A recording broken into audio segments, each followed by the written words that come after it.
Assalamualaikum, apa kabar Bunda? Semoga hari Anda menyenangkan. Jangan lupa like, subscribe, dan komen. Selamat mendengarkan. Mam, Kenan dan Nadine berangkat. Ucap Kenan menghampiri Rasti yang sedang duduk bersila di teras taman. Setiap jam 6 pagi, Rasti memang tidak pernah meninggalkan aktivitasnya untuk melakukan yoga.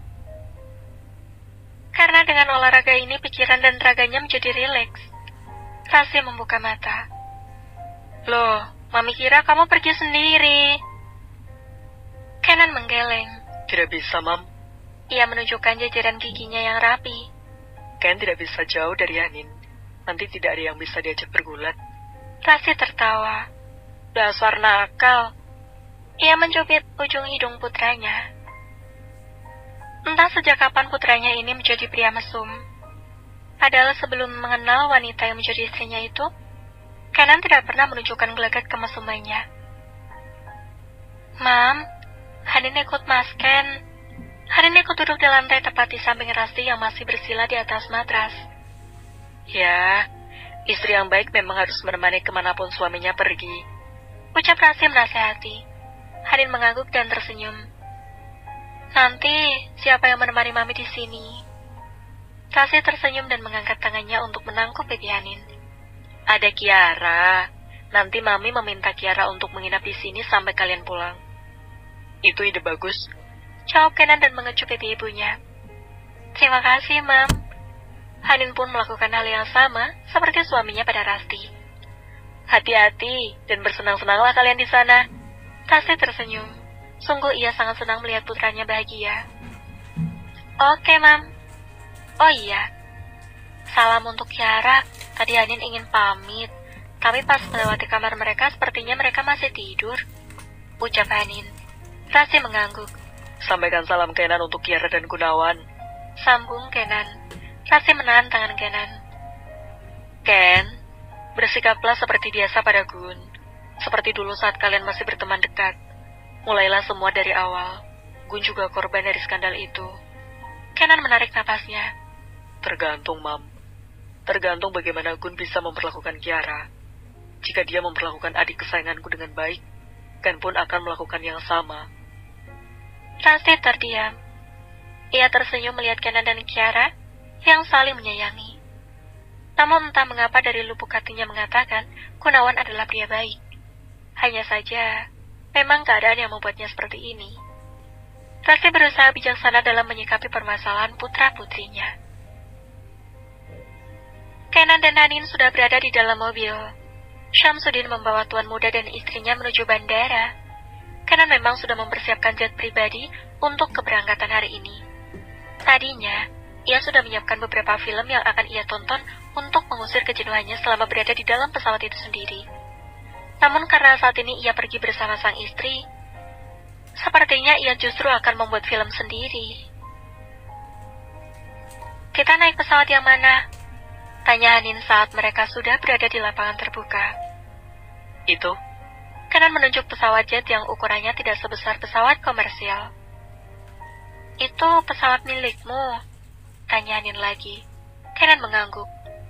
Kamu benar-benar milioner, Ken. Kenan mengernyitkan dahi. Kamu tidak tahu seberapa banyak aset yang kumiliki. Hanin menggelengkan kepalanya pelan. Tidak. Kenan tertawa. Tidak pernah berusaha mencari tahu? Hanin kembali menggeleng. Tidak. Kenapa? Tanya Kenan lagi. Karena bagiku kebahagiaan tidak melulu diukur dari materi. Disayang, dicintai, dan diberi kesempatan berkumpul dengan orang-orang yang kita sayangi adalah suatu kebahagiaan yang cukup untukku. Kenan terharu. Ia tersenyum lebar dan menangkap tubuh Hanin dan digendong seperti koala. Hanin pun langsung melingkarkan kedua kakinya pada pinggang sang suami. Aku makin cinta kamu. Kenan menyatukan keningnya pada kening Hanin. Hanin tertawa. Lalu Kenan membawa Hanin mengelilingi isi jet pribadinya itu. Hanin menganga. Walau tidak terlalu besar dan hanya ada satu kamar di dalamnya, namun interior di dalamnya terkesan indah dan mewah. Aku tidak pernah berhayal mendapat suami sekaya kamu. Ucap Hanin setelah mendudukkan diri di tempat duduk pesawat yang super empuk itu. Perlahan pesawat yang mereka tumpangi berada di ketinggian kurang lebih 3.200 kaki. Pesawat itu sudah mulai berjalan aman di posisinya. Kenan berdiri menuangkan jus segar yang ada di sebuah botol disertai es batu yang tersedia di sana.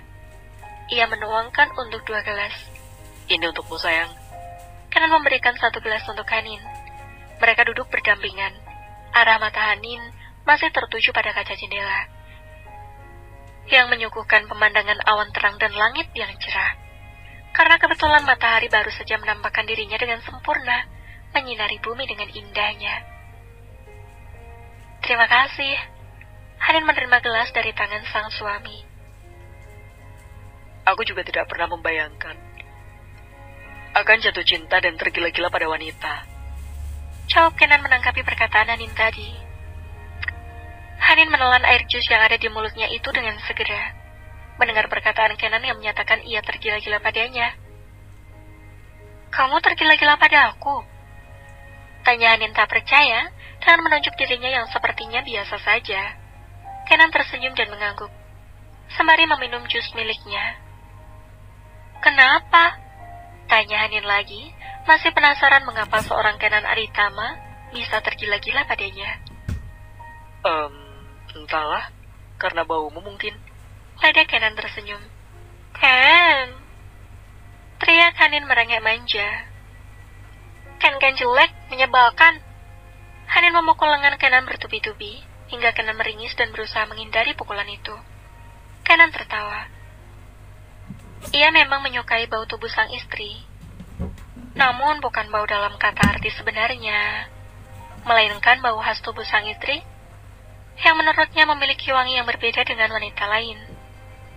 Bau tapi nempel terus. Sahut Hanin dengan menggeser tubuhnya untuk membelakangi Kenan dan melihat ke arah jendela. Kenan masih tertawa dan menempelkan tubuhnya untuk memeluk istrinya dari belakang. Tapi aku suka baumu. Baumu berbeda dengan wanita lain. Hanin mengernyitkan dahi dan menoleh ke arah Kenan. Jadi seberapa banyak kamu sering mengedus bau wanita? Kenan pura-pura berpikir. Padahal ia tak pernah dekat dengan wanita manapun selain Vanessa. Berapa ya? Sepertinya tidak bisa dihitung dengan jari. Ken! Teriak Hanin lagi. Sungguh, Kenan benar-benar membuatnya kesal. Hanin langsung berdiri dan hendak meninggalkan Kenan. Kenan pun dengan sigap menangkap tangan istrinya. Mau kemana? Tanya Kenan. Tahu nyebelin. Mending istirahat di kamar aja. Hanin berusaha melepas tangan Kenan yang menggenggam tangannya. Kalau begitu aku ikut. Ngapain? Tanya Hanin. Kamu mau ngapain ke kamar? Kenan balik bertanya. Nonton drakor. Kalau gitu aku nonton kamu. Apa sih yang gak jelas? Hanin kembali berjalan menuju kamar. Di dalam kamar, Kenan langsung menutup pintu dan menguncinya. Ia membuka semua pakaian dan hanya menyisakan boxernya saja. Kamu ngapain? Tanya Hanin menyipitkan mata. Daripada nonton film, mending kita bikin film sendiri. Kenan menaik turunkan alisnya. Bagaimana? Ken jelek, nyebelin, mesum. Teriak Hanin membuat Kenan tertawa terbahak-bahak dan langsung menindih tubuh sang istri. Hanin mengerutkan bibir, sambil menggerutu membuat Kenan tak henti tertawa dan mengulas senyum. Memang, sang istri harus dibawa kemanapun ia pergi. Karena dengan kehadirannya, hari-hari Kenan selalu bahagia. Mam, Kak Kenan sudah berangkat? Tanya Kiara yang tak melihat keberadaan sang kakak. Sudah, bersama istrinya tadi pagi-pagi sekali. Jadi kakak membawa Hanin? Tanya Kiara lagi. Rasti mengangguk. Kiara tertawa. Kakak sepertinya benar-benar mencintai wanita penggoda itu. Ia meledek sang kakak yang dulu selalu menyebut Hanin sebagai wanita penggoda. Rasti tersenyum. Ya, Hanin benar-benar wanita penggoda. Karena mampu menggoda kakakmu yang dingin itu. Bahkan 5 tahun bersama Vanessa, Mami tidak pernah melihatnya menjadi seperti itu. Seperti apa, Mam? Tanya Kiara. Karena pernyataan Rasti di akhir kalimat mengandung makna ambigu. Rasti mengernyitkan dahi sembari tersenyum, membayangkan raut mesum putranya. Ya, seperti itu, nakal dan mesum. Kiara tertawa diiringi tawa sang ibu. Tapi Mami sekarang senang melihat kakakmu. Tinggal melihat kamu bahagia bersama suamimu. ucap Rasti sambil menyesap teh hangat yang beberapa menit diberikan Bilastri. Kiara dan Rasti duduk di teras taman, menikmati secangkir teh hangat ditemani udara pagi yang sejuk dan harum bunga yang sedang mekar. Hubunganmu dan Gunawan sudah lebih baik, bukan? Tanya Rasti. Ra, kamu di sini? Aku cari-cari dari tadi. Ucap Gunawan tiba-tiba membuat perbincangan antara ibu dan anak itu terhenti. Mam, Gunawan tersenyum menunduk pada Rasti saat bertemu ibu mertuanya di tempat itu. Ada apa, Mas? Tanya Kiara. aku lupa membawa dasi. Jawab Gunawan. Pakai saja dasi Canon, Ra, kata Rasti. Nanti kakak marah, Ma. Apalagi yang pakai Mas Gun. Saut Kiara. Tidak, nanti biar Mami yang bilang. Lalu arah mata Rasti tertuju pada Gunawan. Oh iya, Gun. Bisa kalian tinggal di sini sampai Kenan dan istrinya pulang? Kenan dan istrinya? Jadi Kenan mengajak Kanin ke Amerika? Tanya Gunawan dalam hati. Gunawan terdiam, lalu kembali bicara. Tapi Gun tidak membawa pakaian kerja lagi, Mam. Atau kamu tetap pulang ke rumahmu, dan Kiara menginap di sini sampai Kenan pulang. Bagaimana? Tanya Rasti. Kalau begitu, sepulang dari kantor, Gun ke rumah dulu untuk membawa pakaian, dan langsung ke sini untuk menemani Kiara dan Mami.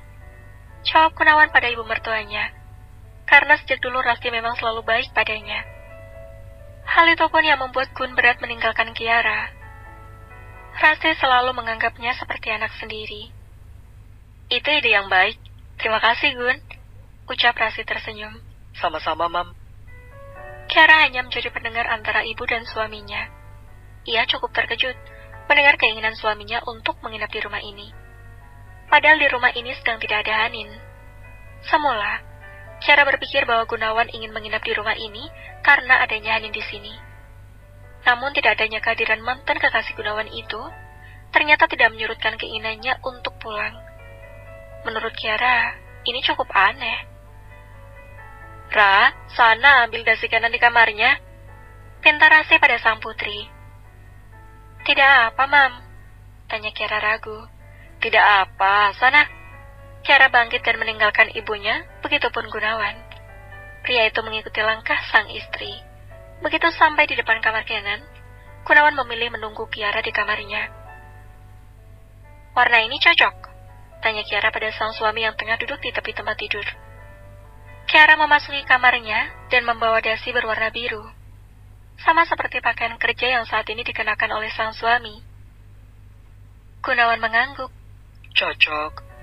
Ini, Kiara menyerahkan dasi itu karena biasanya Gunawan tidak ingin dipakaikan dasi olehnya. Ia lebih memilih memakai dasi itu sendiri. Dulu ia memang anti dengan Kiara. Sedangkan memakaikan dasi itu memang harus dekat, hingga terkadang hembusan napas keduanya pun sangat terasa. Kamu tidak memakaikannya untukku? Tanya Gunawan yang belum menerima uluran dasi yang Kiara sodorkan. Biasanya kamu memakai sendiri, dan tidak ingin dipakaikan olehku, jawab Kiara santai. Tapi mulai sekarang aku ingin dipakaikan dasi olehmu. Kiara menarik napasnya, lalu mulai maju mendekati sang suami. Ia melingkarkan dasi itu pada leher Gunawan dan memakaikannya perlahan. Tidak ada degupan kencang di jantung Kiara. Biasanya ia akan berbunga-bunga dan berdegup kencang bila sedekat ini dengan pria pujaannya itu. Namun sekarang terasa biasa saja. Ia pun bersyukur. Semalam Gunawan tidak menggunakan tubuhnya. Karena biasanya pria itu tidak pernah absen menggunakan tubuhnya di waktu malam. Seharusnya Kiara senang, karena dulu ia bersusah payah agar dapat disentuh sang suami. Namun kini itu tidak lagi. Semua terasa biasa saja. Kiara memakaikan dasi itu hingga rapi, dan arah mata Gunawan tak lepas memandang wajah istrinya yang cantik. Gunawan baru sadar bahwa Kiara memang cantik. Mungkin karena dulu wajah cantik itu terpoleskan make up yang cukup tebal, sehingga wajah cantik alami itu tidak terpancar. Sudah, ucap Kiara setelah melihat dasi itu terpasang sempurna di leher sang suami.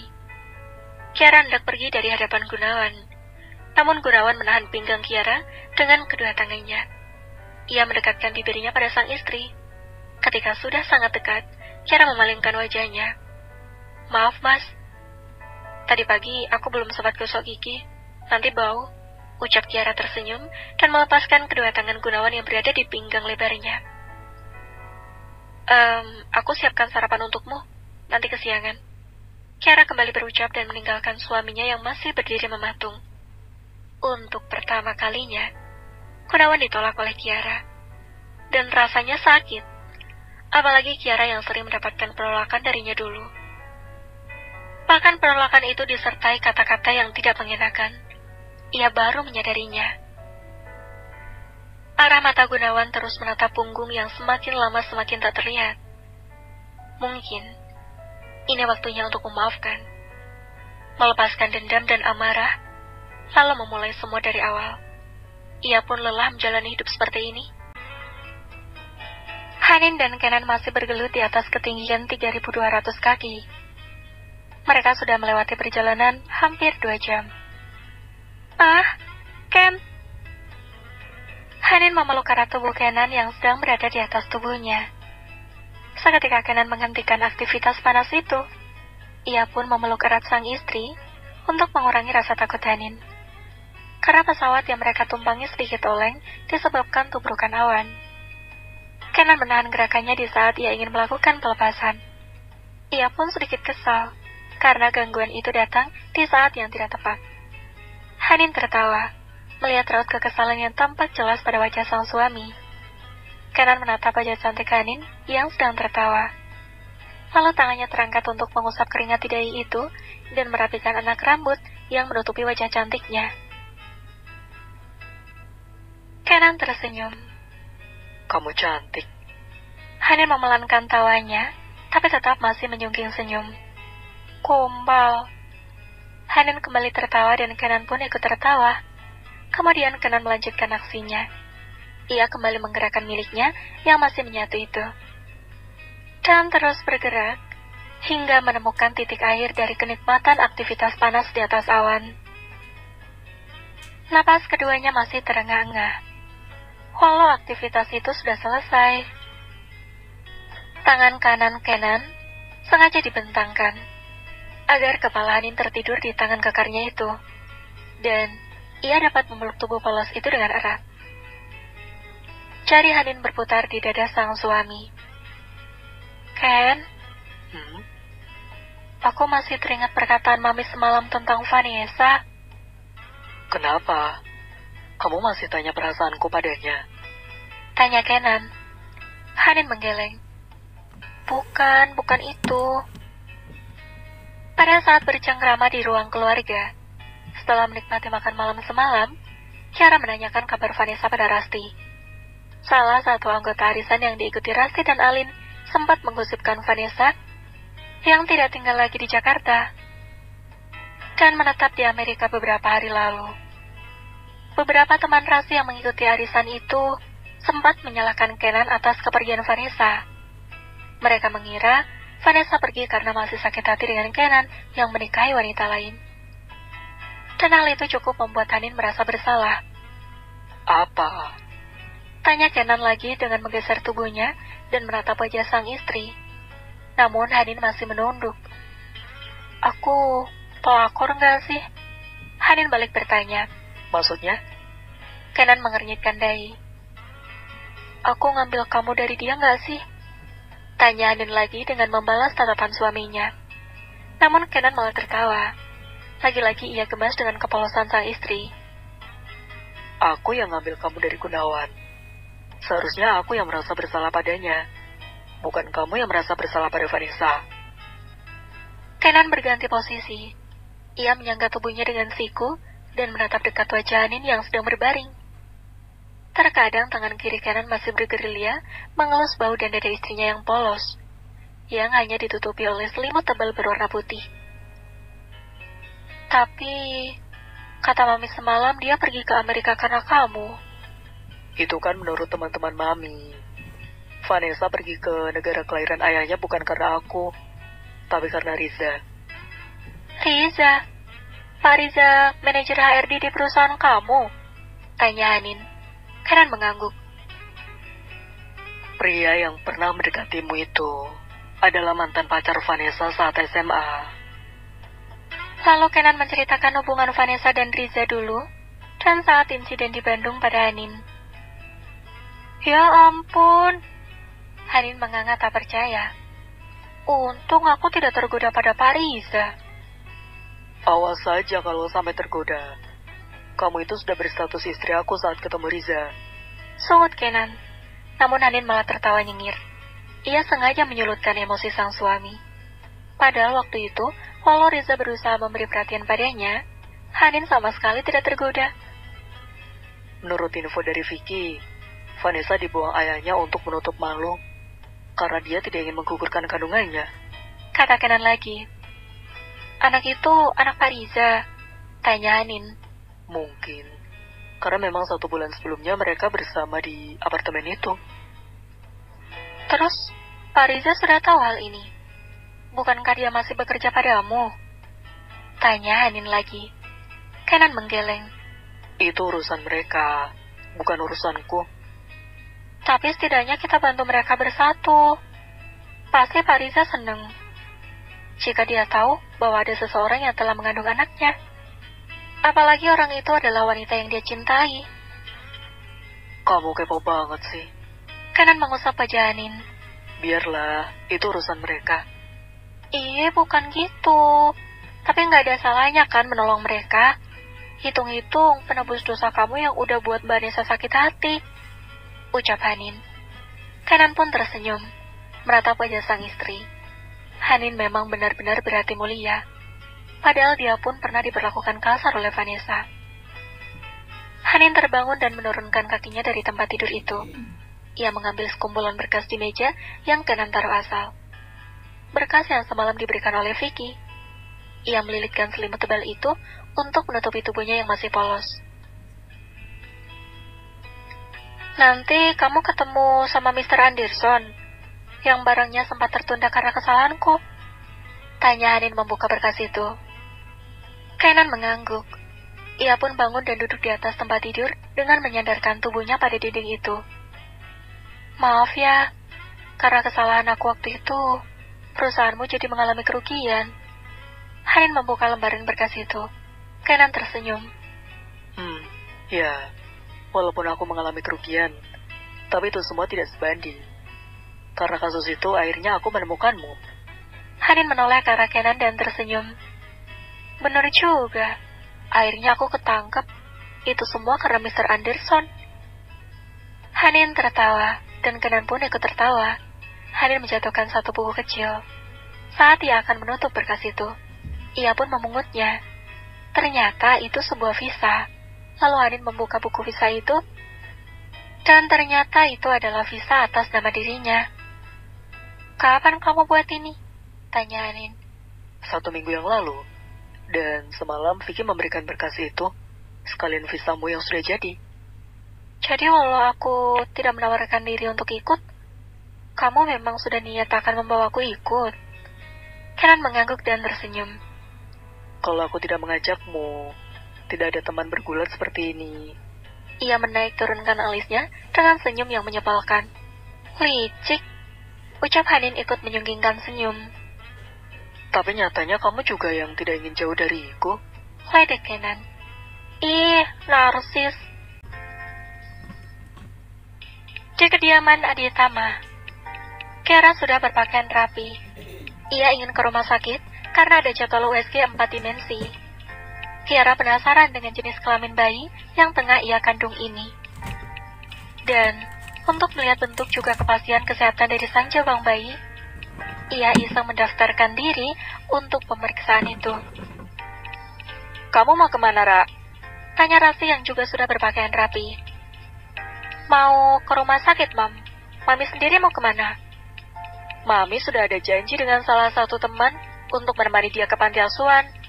Kebetulan Mami juga mulai aktif di yayasan dia sekarang. Oh, Kiara membulatkan bibirnya. Kenapa dari kemarin kamu gak bilang, Ra? Kalau tahu hari ini kamu ke rumah sakit, Mami tidak akan membuat janji ke teman Mami. Karena Mami juga ingin melihat calon cucu Mami. Ungkap Rasi antusias. Kiara nyengir. Kiara juga lupa, Mam. Semalam baru diingatkan rumah sakit melalui SMS. Kamu ini apa aja lupa. Rasi mengetuk kening Kiara yang sering meremehkan segala hal. Bukan karena pikun. Kiara nyengir, menampilkan jajaran giginya. Kemudian Rasi dan Kiara menaiki mobil yang sama. Syamsuddin mengantarkan Kiara ke rumah sakit terlebih dahulu, lalu ke tempat panti asuhan yang Rasi tuju. Ponsel Kiara berbunyi. Ia pun langsung melihat ponsel yang tengah di genggaman itu. Di sana terlihat pesan via WhatsApp dari Vicky. Kamu sedang di rumah sakit. Kiara menyipitkan mata setelah membaca pesan itu. Ternyata Vicky masih saja menguntit lokasi ponselnya yang terhubung pada email Vicky. Karena dulu Kenan selalu meminta sahabatnya itu untuk menjemput sang adik jika Kenan sedang tidak bisa menjemputnya. Kiara tak membalas pesan itu. Ponsel Kiara kembali berbunyi dari orang yang sama dan melalui pesan yang sama. Ra, kamu sendiri. Gunawan tidak menemani. Lagi-lagi Kiara hanya tersenyum membaca pesan itu dan tidak membalasnya. Vicky dan Kenan memang sama-sama berlebihan ketika menjaganya. Kiara cukup lama berada di rumah sakit. Ia tersenyum senang saat melihat bentuk dari calon bayi yang ia kandung saat ini. Bayinya sehat, Bu. Walau Bu Kiara jarang meminum obat kehamilan, sindir dokter itu pada Kiara, agar Kiara tidak lupa meminum obat yang ia resepkan. Dokter itu tengah menggerakkan alat di atas perut Kiara yang terlihat besar. Kiara yang mendengar sindiran itu pun hanya tersenyum. Bayi saya perempuan ya, Dok? Tanya Kiara. Dokter yang terlihat namanya di dada kiri dengan tulisan Camelia itu pun mengangguk.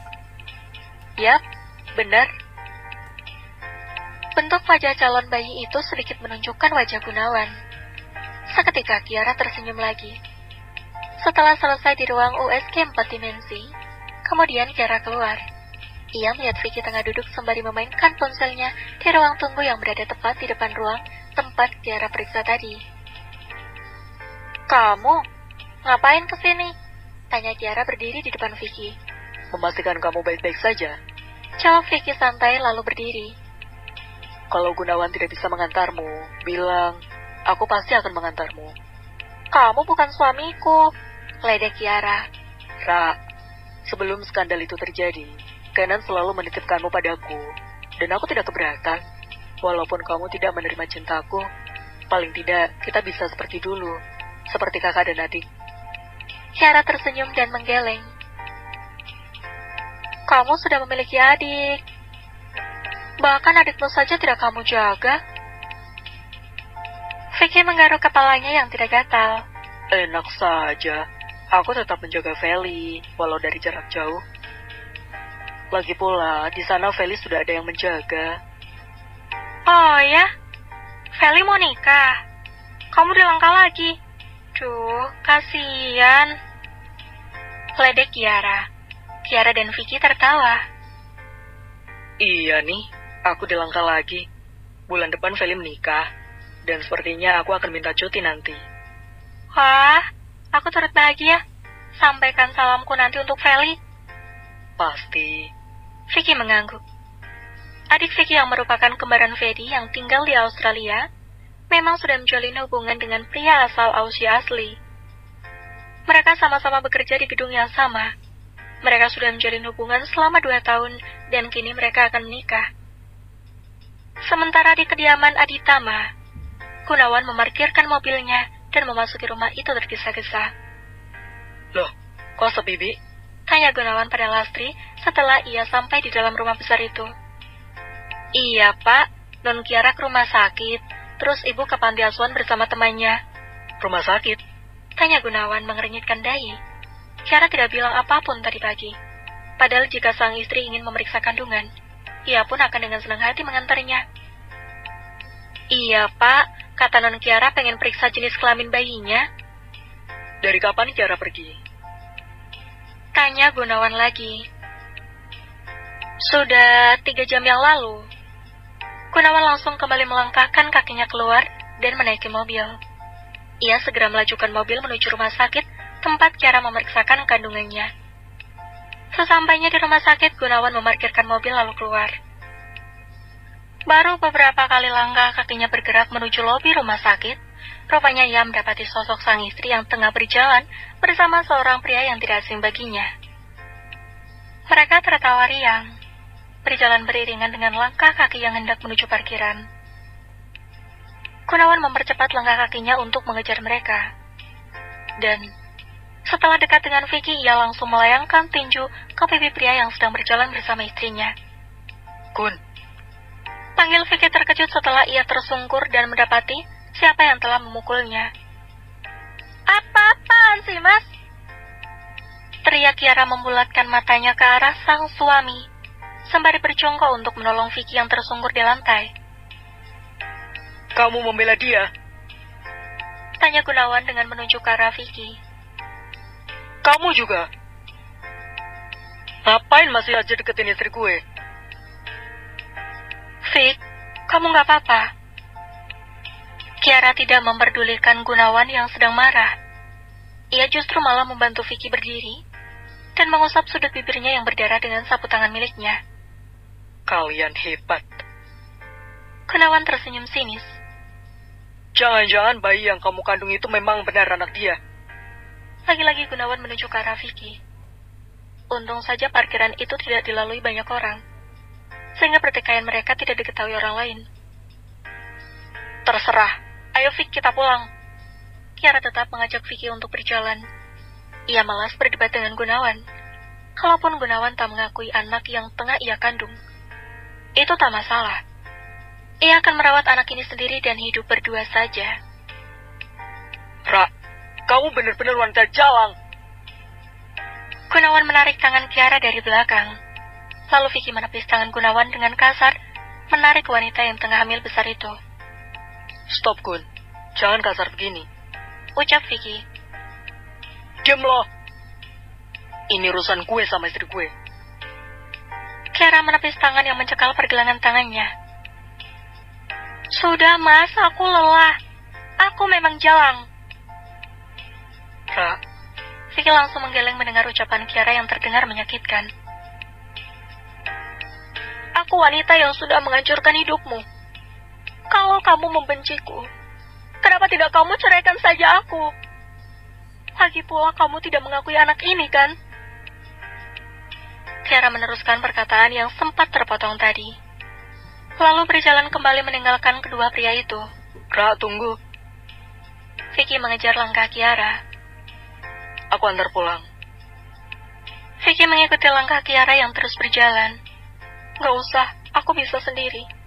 Ra, kamu lagi hamil. Biar aku antar pulang. Sudah, Vic, kamu jangan terlalu baik padaku. Aku jadi semakin merasa bersalah. Aku antar pulang, oke? Ucap Vicky lagi dengan suara lembut. Kemudian Kiara mengangguk. Mereka pun pulang meninggalkan Gunawan yang masih terdiam mematung. Gunawan mendengar pertengkaran antara Kiara dan Vicky tadi, sebelum mereka benar-benar berlalu jauh. Ia tak menyangka cinta Vicky begitu besar pada istrinya. Kiara memang cantik dan baik. Terbukti selama menjadi istrinya, Kiara selalu melaksanakan kewajibannya sebagai seorang istri, dan tidak pernah bermain dengan pria lain, walau dirinya sering bermain dengan wanita klub malam. Gunawan pun menyesal dengan apa yang diucapkannya tadi pada sang istri. Sungguh, ia Gunawan tidak ingin tinggal diam melihat istrinya dibawa oleh pria lain. Ia adalah orang yang berhak atas istrinya. Untuk apa ia mengalah dan membiarkan sang istri justru diantar pulang oleh orang lain? Gunawan berlari mengejar Vicky dan Kiara yang sudah berjalan jauh darinya. Ia menangkap pergelangan tangan Kiara yang hendak memasuki mobil Vicky dengan pintu yang sudah dibukakan oleh pria itu. Kiara istri gue. Gue yang akan bawa dia pulang. Ujar Gunawan menantang. Kalau lo suami yang baik, jangan biarkan dia pergi sendirian. Jawab Vicky dengan menunjuk Kiara. Dia sedang hamil besar. Apa lo tega ngebiarin dia jalan kemana-mana sendiri? Kalau gue nggak akan tega. Kiara hanya menatap pergantian kedua pria yang sedang berseteru ini. Sudah. Aku tidak perlu dikasihani. Walau sedang hamil besar, aku masih bisa kemana-mana sendiri. Saut Kiara lantang. Ia tidak ingin lagi disebut wanita manja. Lalu Kiara melepaskan cengkraman pergelangan tangannya yang masih dicekal sang suami. Ia berjalan menjauh dari kedua pria yang masih terlihat tegang itu. Ra, kamu mau kemana? Teriak Vicky yang melihat Kiara sudah semakin menjauh. Namun tubuh Vicky dihadang oleh Gunawan agar tidak mengejar Kiara. Kemudian Gunawan berbalik dan mengejar Kiara. Seketika Kiara merasa tubuhnya melayang, karena Gunawan langsung menggendongnya ala bredel dari arah belakang. "Turunin!" sungut Kiara. Namun Gunawan tak menghiraukan permintaan Kiara. Gunawan mendekati mobilnya dan mendudukkan Kiara di dalam sana. Diam, jangan keras kepala. Bentak Gunawan membuat Kiara terdiam dan merengutkan bibir. Sementara Vicky hanya menghelakan napasnya kasar. Ia tak bisa berbuat apa-apa saat melihat Kiara dibawa paksa oleh Gunawan. Vicky memasuki mobil setelah melihat mobil Gunawan berlalu lebih dulu. Lalu ia menaiki mobil itu dengan malas dan mengemudikannya menuju kantor. Di dalam mobil, Gunawan dan Kiara hanya terdiam. Belum ada satu patah kata pun yang keluar dari mulut mereka. Kiara memandang lurus ke depan tanpa menoleh ke arah Gunawan sekalipun. Sedangkan Gunawan sesekali menoleh ke arah Kiara. Ia ingin mengucap maaf atas mulutnya yang tak terkendali tadi, tapi rasanya sulit. "Mas." Ra, Kiara dan Gunawan mengeluarkan suara bersamaan. "Kamu duluan," kata Kiara. kamu saja yang duluan bicara. Jawab Gunawan. Kiara terdiam sejenak dan mengempaskan napasnya kasar. "Aku tidak ingin kejadian ini terulang lagi." Kalau begitu, jangan meminta bantuan apapun dari pria itu. Saut Gunawan. Kiara menoleh ke arah suaminya yang masih fokus menyetir. "Kapan kamu melepaskanku, Mas?" tanya Kiara. Namun Gunawan tetap terdiam dan pandangannya masih tertuju pada jalanan yang ada di depan. Apa kamu benar-benar ingin berpisah dariku? Gunawan balik bertanya. Kiara mengernyitkan dahi. "Bukankah sejak dulu kamu yang ingin berpisah dariku? Mengapa hingga sekarang belum juga kamu lakukan? Padahal aku sudah menandatangani surat itu." Karena ada dia di sini. Jawab Gunawan dingin. Kiara semakin bingung dengan cara berpikir pria yang duduk di sampingnya ini. "Bukankah kamu tidak mengakui anak ini? Jadi biar aku yang mengurusnya. Kamu tidak perlu khawatir, aku akan membesarkannya dengan baik." Gunawan memberhentikan mobilnya di tepi jalan dengan tiba-tiba. Bunyi rem mobil Gunawan yang sontak membuat tubuh Kiara sedikit menghuyungkan tubuhnya ke depan. Sebenarnya apa maumu, Ra? Tanya Gunawan kesal dengan menggeser tubuhnya agar berhadapan dengan Kiara. "Seharusnya aku yang bertanya seperti itu. Sebenarnya apa maumu, Mas? Aku sudah minta maaf padamu, menerima perlakuan kasarmu, bahkan ikhlas untuk melepasmu. Lalu apa lagi?" Mereka saling bertatapan. Gunawan menatap kedua bola mata Kiara yang indah. Rasanya sulit untuk melepaskan Kiara. Walau semula, ia yang menggebu-gebu untuk berpisah dari wanita ini. Namun semakin perpisahan itu dekat, semakin ia tak bisa melakukannya. Aku tidak akan melepaskanmu. "Kenapa? Masih belum puas menyiksa aku?" tanya Kiara dengan tersenyum kecut. Ya, aku belum puas menggunakan tubuhmu. Jawab Gunawan bohong. Padahal ia benar-benar belum siap kehilangan sang istri. Sosok Kiara yang semula tak berarti, mendadak kini sangat berarti baginya. Apalagi nanti, jika ia melepaskan wanita itu, pasti Kiara akan bersama Vicky. Dan ia tak terima itu. Seketika Kiara melepaskan kontak mata pada Gunawan. Ia tersenyum, sembari memandang ke arah lain. Ia sadar bahwa kesalahan yang ia lakukan pada Gunawan sangat besar. Mungkin pria itu tidak akan memaafkannya. Kiara pasrah. Ia memang sudah tidak berharap mendapatkan kebahagiaan dari seorang pria. Ia sudah terjebak oleh permainannya sendiri. Kiara tak lagi berbicara. Ia lebih memilih duduk menyandarkan tubuhnya pada punggung kursi mobil dan memandang ke arah jendela. Sementara Gunawan mulai menjalankan kembali mobilnya. Gunawan sadar bahwa dirinya pun sudah banyak menyakiti Kiara. Walau Kiara melakukan kesalahan besar pada hidupnya, tapi ia pun tak jarang melakukan kesalahan pada wanita itu. Gunawan sadar ia sering berlaku kasar pada Kiara, entah itu berupa fisik atau kata-kata. Gunawan menoleh sekilas ke Tiara yang masih memiringkan pandangannya ke arah jendela. Hatinya terenyuh melihat ketidakberdayaan wanita itu. Ya, Gunawan peduli terhadapnya. Untuk pertama kalinya ia kasihan pada Kiara. Entah benar-benar rasa kasihan karena Kiara sedang hamil, atau memang rasa kasihan karena cinta yang bersemi di dada. Namun satu yang pasti, Gunawan tidak akan melepas Kiara. Sesampainya di kediaman Aditama, Gunawan memarkirkan mobil di pekarangan luas rumah itu. Ia mendekatkan tubuhnya pada tubuh Kiara yang sedang tertidur pulas dengan menempelkan kepalanya pada kaca jendela. Gunawan menatap wajah cantik itu. Ia merotoki dirinya, yang baru menyadari bahwa istrinya memang cantik. Ia pun menyungking senyum dan perlahan membenarkan posisi duduk Kiara, agar kepalanya tidak lagi menempel pada kaca jendela itu. Gunawan keluar dari sana dan membuka pintu mobil Kiara perlahan. Lalu ia kembali menggendong sang istri ala bridal menuju kamar. Gun, Kiara kenapa? Tanya Rasti panik mendapati Kiara yang dibopong seperti itu. Tidak apa, Mam. Kiara hanya tertidur saat perjalanan tadi. Dan Gunawan tak tega membangunkannya. Sontak Rasti tersenyum, karena ini pemandangan romantis pertama yang dilakukan Gunawan untuk putrinya. Oh, Rasti mengangguk dan kembali menyungking senyum. Sungguh, Rasti sangat senang.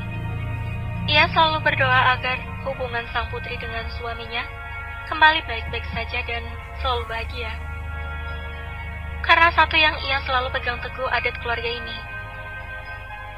Ia pun ingin anak-anaknya memegang teguh adat itu juga, bahwa tidak ada perceraian dalam keluarga Kean. Gunawan meletakkan tubuh istrinya dengan hati-hati. Lalu ia meletakkan tas Kiara di atas nakas. Tetapi sebelum itu ia menjatuhkan seluruh isi tas yang ia pegang asal itu. Dompet, ponsel, dan lotion itu berserakan di lantai.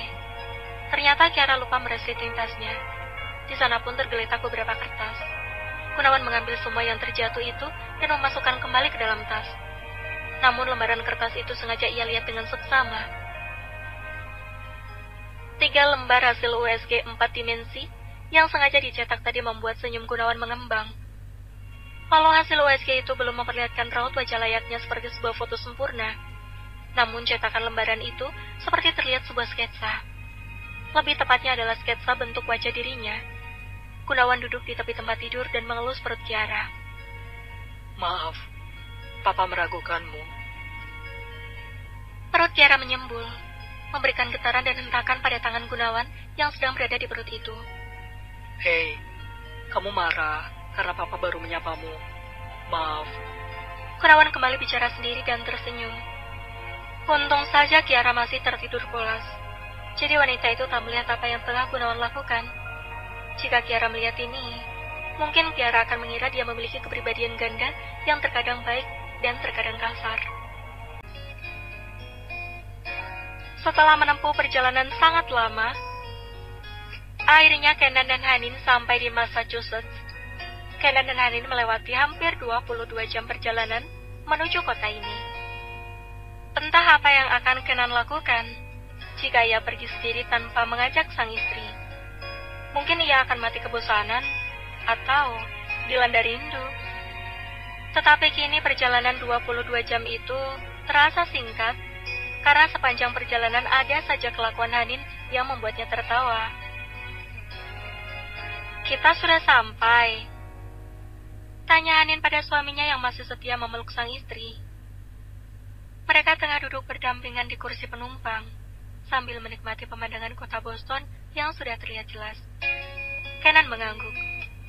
Ya, kita sudah sampai. Kenan melihat jam di tangannya.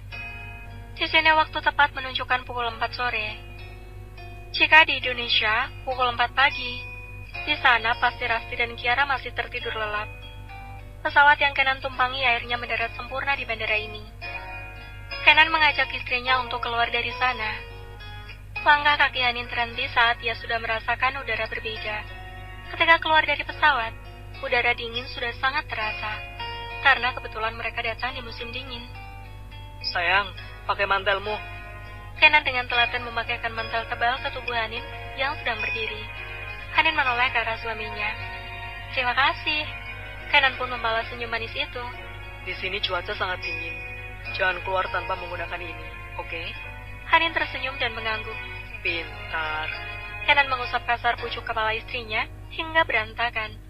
Lalu melenggang melangkahkan kakinya lebih dulu, meninggalkan Hanin. Ken jelek, kesal Hanin yang melihat kejailan sang suami hingga ia harus merapikan rambutnya kembali. Ayo jalan, lelet. Kenan menoleh dan tersenyum ke arah Hanin. Hanin kesal dan hanya bisa melayangkan pukulan ke udara dari belakang Kenan. Ia kesal karena sang suami terkadang sangat menjengkelkan. Ralat, bukan terkadang, tapi sering. Hanin berjalan cepat, sengaja lebih cepat dari Kenan dan hendak mendahulinya. Namun, ternyata langkah Hanin salah. Panggil Kenan pada Hanin yang terus melajukan kakinya lurus ke depan. Sementara seharusnya mereka berbelok ke kanan. Hanin, kamu mau kemana? Langkah Hanin terhenti dan menoleh ke belakang melihat ke arah sang suami yang berdiri di sana. Ia mengangkat bahunya, mengisyaratkan untuk bertanya, ada apa? Kenan menunjuk ke arah plank petunjuk jalan, hingga Hanin menepuk keningnya. Ia memang sangat pandai berbahasa Inggris. Sejak kecil ia lebih pandai berhitung dibanding berbahasa atau menghafal.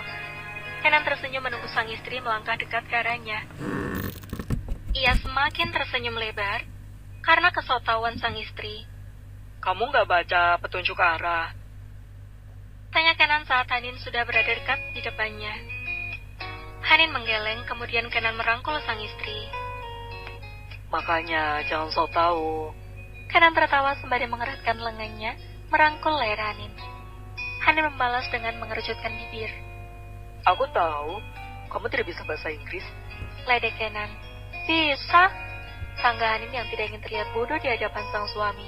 Oh ya? Ledek Kenan lagi. Miss, broom your hand fell. Ucap salah satu wanita yang belum tua itu. Setelah menepuk pundak Hanin dari belakang, Kenan melepas rangkulannya dan Hanin langsung menoleh, serta mengikuti arah mata wanita itu. Hanin langsung berlari dan mengambil sapu tangannya yang terjatuh. Thank you, Miss, kata Hanin dengan sedikit membungkukkan tubuhnya setelah mengambil benda yang terjatuh itu. Tuh, aku ngerti kan? Kata Hanin pada suaminya bangga setelah berbicara sedikit dengan wanita itu. Kenan tertawa dan mengangguk. Ya, istriku memang pintar. Lalu Kenan menahan langkah kakinya. Tapi kenapa kamu ambil lagi benda ini? Sudah terjatuh pasti kotor. Hanin langsung memasukkan sapu tangan itu ke dalam tasnya. Ini pemberian Kanida. Aku membawa ini kalau sedang rindu dengannya. Ucap Hanin membuat Kenan terdiam. Memang, sudah lama sekali istrinya tidak berkomunikasi dengan sang kakak. Semua itu karena banyak hal yang telah terjadi, hingga Kenan belum meluangkan waktu untuk membawa sang istri mengunjungi saudaranya. Kenan dan Hanin berdiri di depan Bandar Udara Internasional Logan. Tak lama kemudian, mobil sedan hitam berhenti di depan mereka, dan keluar Riza menghampiri Kenan. Maaf Ken, aku terlambat. Kata Riza sembari bersalaman dengan Kenan. Kenan dan Riza memang seumur, dan di luar kantor, Kenan memang meminta Riza untuk tidak memanggilnya dengan sebutan Pak. Hai Hanin, apa kabar? Sapa Riza saat melihat wanita berdiri persis di samping bosnya itu dan dengan agresif. Kenan memeluk pinggang istrinya. Hanin tersenyum. Baik. Jangan lama memandang istriku. Satu Kenan. Oh my god Ken, kau posesif sekali. Jawab Riza lemas. Ayo jalan. Perintah Kenan hingga semua mengikuti langkah kakinya. Hanin tertawa dan menggaruk keningnya yang tidak gatal. Beginilah sikap sang suami. Kemudian mereka menaiki mobil yang Riza kendarai tadi. Kenan membukakan pintu mobil itu untuk Hanin. Walau sikap Kenan seringkali menyebalkan, tapi perhatian-perhatian kecil yang pria itu berikan selalu membuat luluh hati Hanin. Langsung ke hotel Ken? Tanya Riza. No, kita langsung ke kantor aja dulu. Jawab Kenan. Iya, dari tadi di pesawat udah istirahat kok, sahut Hanin. Oke. Riza melajukan kembali mobilnya. Beberapa menit kemudian, mereka pun sampai di depan gedung kantor Kenan yang tidak terlalu besar itu. Kenan dan Hanin keluar dari mobil dan berjalan masuk ke dalam gedung. Di sana Kenan sudah disambut oleh karyawannya, dan Kenan pun memperkenalkan Hanin kepada mereka yang sebagian besar adalah orang Indonesia. Hanin cukup lama berdiam di dalam ruangan sang suami. sementara Kenan meninggalkannya entah ke ruangan mana. Yang jelas Kenan menyelesaikan pekerjaannya bersama Riza. Kemudian Kenan masuk ke dalam ruangan itu. Ia mendapati sang istri tengah duduk sendirian. Sayang, kamu bosan di sini? Tanya Kenan yang langsung duduk di pinggir sofa dan merangkul bahu Hanin. Hanin mengangguk. Kamu masih lama? Iya, sepertinya banyak hal yang harus aku kerjakan di sini. Bagaimana kalau kamu jalan-jalan saja bersama salah satu karyawanku? Dia Vina bagian HRD. Apa dia sedang tidak sibuk? Tanya Hanin menatap intens wajah suaminya. Tidak, saat ini aku hanya sedang berkoordinasi dengan Riza, bagian pemasaran, produksi, dan keuangan, serta kantor pusat di Bandung. Hanin tersenyum. Baiklah. Lagi-lagi Kenan mengelus kasar rambut sang istri hingga berantakan. Ia memang senang membuat istrinya kesal. Bibir sang istri yang merengut membuatnya gemas dan ingin sekali dilahap. Kan kebiasaan, sungut Hanin dan merapikan kembali rambutnya. Kenan tertawa, lalu duduk di kursi kerja itu.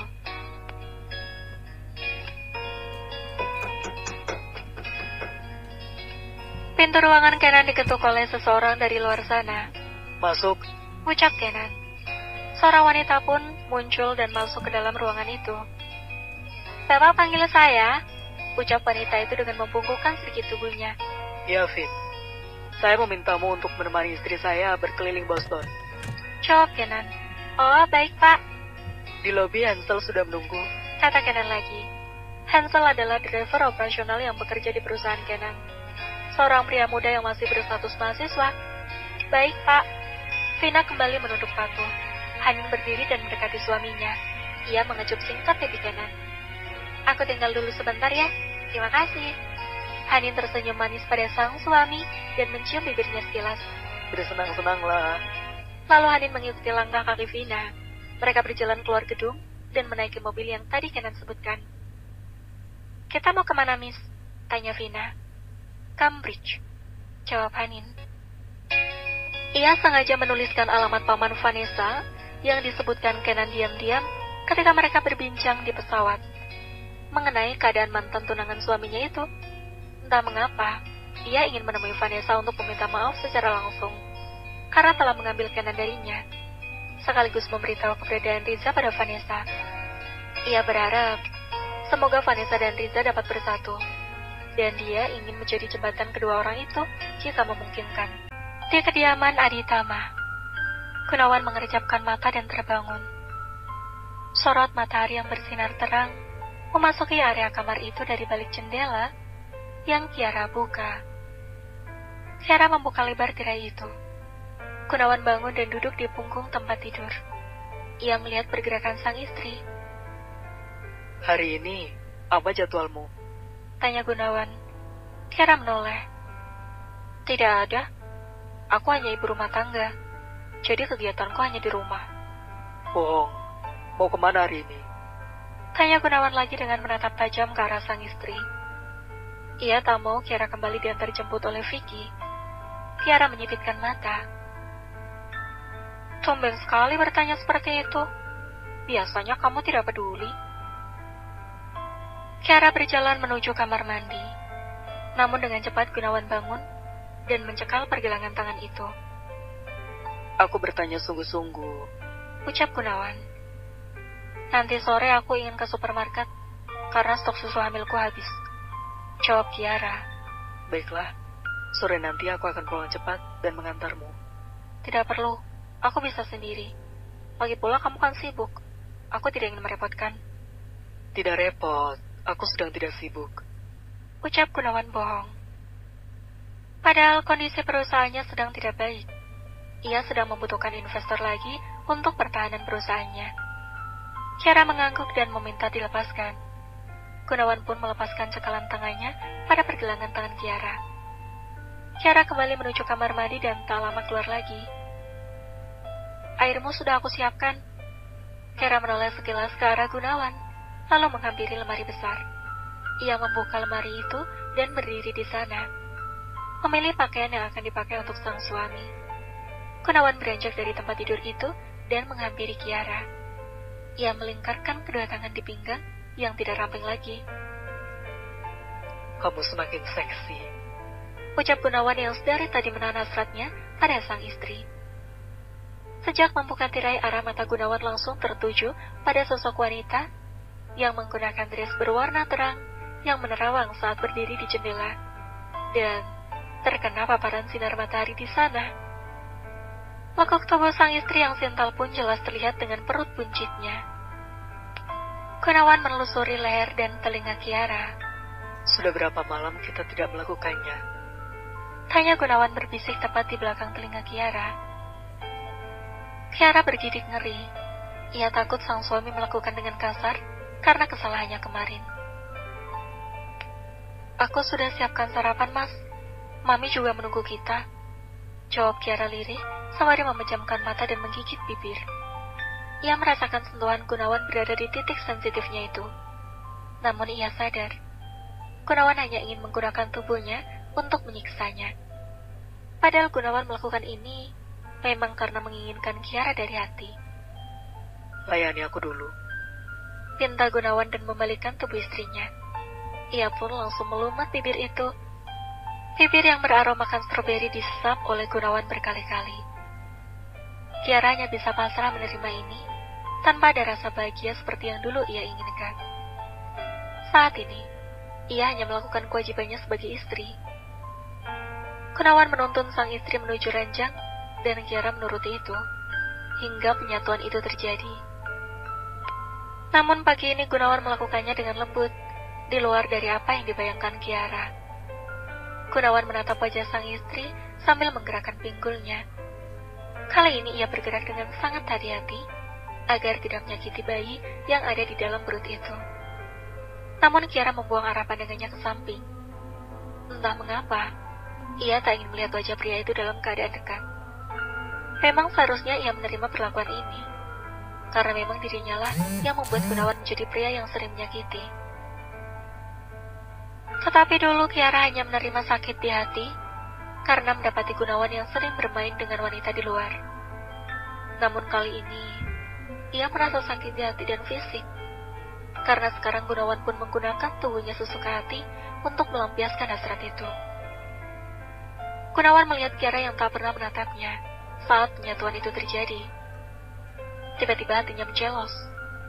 Ia sedih, karena sepertinya Kiara tidak menikmati kegiatan ini. Padahal seharusnya kegiatan ini dinikmati oleh kedua orang yang sedang melakukannya, bukan hanya satu pihak saja. Kemudian Gunawan memberikan gerakan yang cepat, hingga membuat Kiara sedikit mengerang, walau ia tahan. Jangan ditahan, Ra. Ucap Gunawan. Kiara hanya menggigit bibirnya. Sebentar lagi, aku sampai. Bisik Gunawan yang tak melihat respon dari sang istri. Biasanya Gunawan tidak peduli, yang penting ia terpuaskan. Namun pagi ini ia ingin melihat pelepasan dari istrinya. Tapi tak kunjung ada hingga pelepasan Gunawan tiba. Gunawan mengerang dengan kepala yang berada di ceruk leher sang istri. Gunawan sengaja menahan tubuhnya dengan kedua tangan agar tidak menindih perut besar Kiara.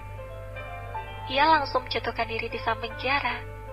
Dan, seperti biasa, Kiara langsung bangun untuk kembali beraktivitas. Ra, istirahat dulu. Gunawan mencakar lengan Kiara dari belakang, karena ia masih berbaring. Mami menunggu di ruang makan sejak tadi.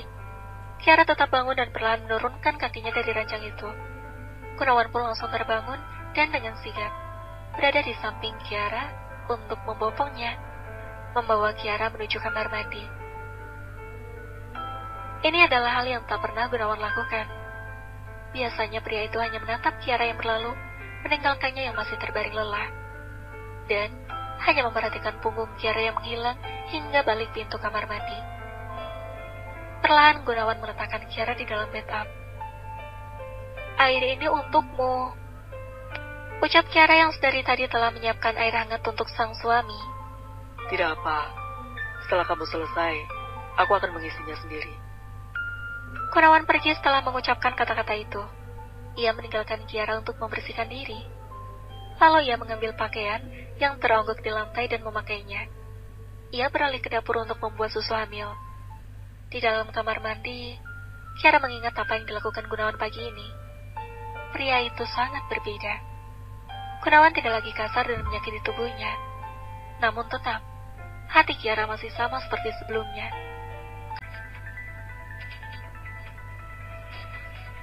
Hanin sampai tepat di depan rumah adik James. This is his horse. To address. Ucap Hansel yang sudah menepikan mobilnya di depan rumah itu. Ini rumahnya, Bu. Sudah sesuai alamat. Sambung Vina. Hanin mengangguk. Baiklah, ayo kita masuk. Hanin keluar dari mobil itu ditemani Fanny. Namun Hansel hanya menunggu di dalam mobil. Hanin perlahan mendekati rumah itu.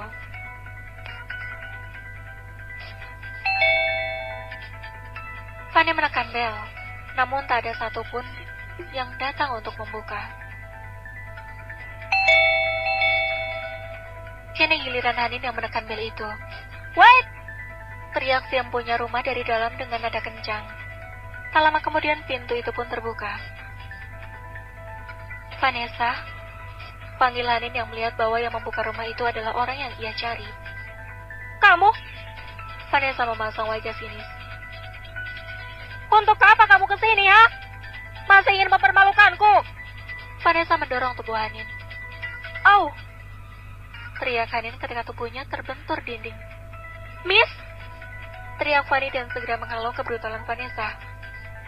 Mbak, maaf. Aku tidak bermaksud untuk... Vanessa menampar pipi Hanin, walau tubuhnya ditahan oleh Fanny. Tetapi tenaga Vanessa cukup kuat untuk mendorong Fanny hingga terjatuh. Kamu tahu, kau telah menghancurkan hidupku.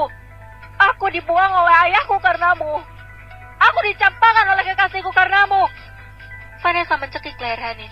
Hanin menggeleng-gelengkan kepalanya, sembari menahan cekalan tangan Vanessa yang tengah menekan lehernya.